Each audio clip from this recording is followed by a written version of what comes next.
ठीक है ma'am. Ma'am इसके अलावा एक हमारे व्यूअर हैं विकास तिवारी। विकास जी, सबसे पहले तो बहुत बहुत आपका धन्यवाद, आपने पैसे खर्च करके अपना सवाल भेजा है। हालांकि हमारी वैसे भी कोशिश रहती है, हम वैसे भी आपका सवाल इंक्लूड करती हैं। मैम मैं पूछ रही हूँ कि लेकिन म्यूचुअल फंड। मेरा एक सुझाव है कि मतलब पैसे खर्च करने से अच्छा हमारी प्राइम मेंबरशिप ले लें। प्राइम मेंबरशिप आप ले लीजिए, बिल्कुल। देखिए साबिया खान जी भी अभी अभी प्राइम मेंबर बनी है, बहुत बहुत वेलकम है साबिया जी आपका भी हमारे परिवार में। मैम विकास जी पूछ रहे हैं कि क्या म्यूचुअल फंड को डीमैट के द्वारा खरीदना चाहिए, इनका सवाल इन्होंने स्पेशली भेजा है।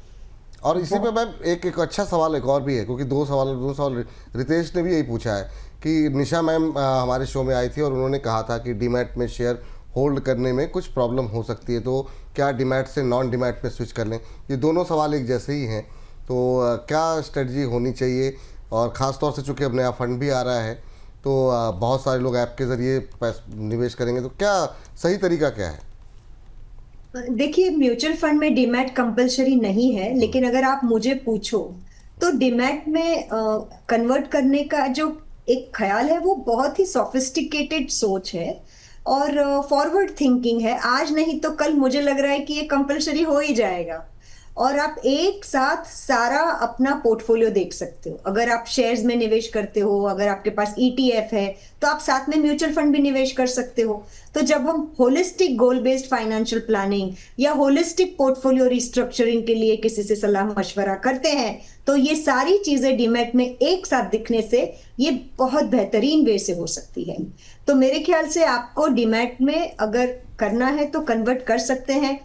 दिक्कतें मुझे ऐसा लग रहा है कि स्टार्टिंग में आती थी, पर आज की तारीख में काफी सारा प्रोसेसेस बहुत ही स्मूथ और इजी कर दिया है इन्वेस्टर्स के लिए। और मेरे ख्याल से डीमैट में भी बहुत अच्छी तरह से आप अपने म्यूचुअल फंड के यूनिट्स ट्रांसफर कर सकते हो।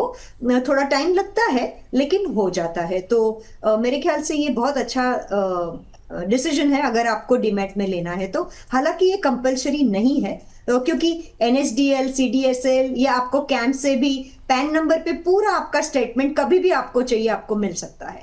तो that is also as good as demat. ठीक है मैम, ओके मैम। हम अपने अगले सेगमेंट एनएफओ की तरफ बढ़े, उससे पहले बस एक सवाल मैं और आपसे पूछ लेती हूँ, ये कि डिफेंस फंड के अलावा मैम और कौन से थीमेटिक फंड्स हैं जिन्हें निवेशक कंसिडर कर सकते हैं निवेश के लिए। हाँ, ये बहुत अच्छा सवाल है दिव्या जी। मैं बहुत ही हाईली रेकमेंड करूंगी। हालांकि मैं फंड मैनेजर नहीं हूँ, मैं इकोनॉमिस्ट नहीं हूँ, पर फिर भी जो थोड़ा बहुत दिग्गज लोग को सुनती हूँ, उनके बाद मेरा ये मानना है यही कि तो आपका बड़प्पन है, आप खुद दिग्गज हैं, मतलब आप मैं कह रही हूँ।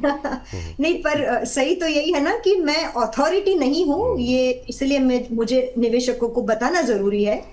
लेकिन इंफ्रास्ट्रक्चर फंड जो है वो बहुत ही अच्छी तरह से बेहतरीन मुझे लगता है आने वाले समय में परफॉर्म करेगा।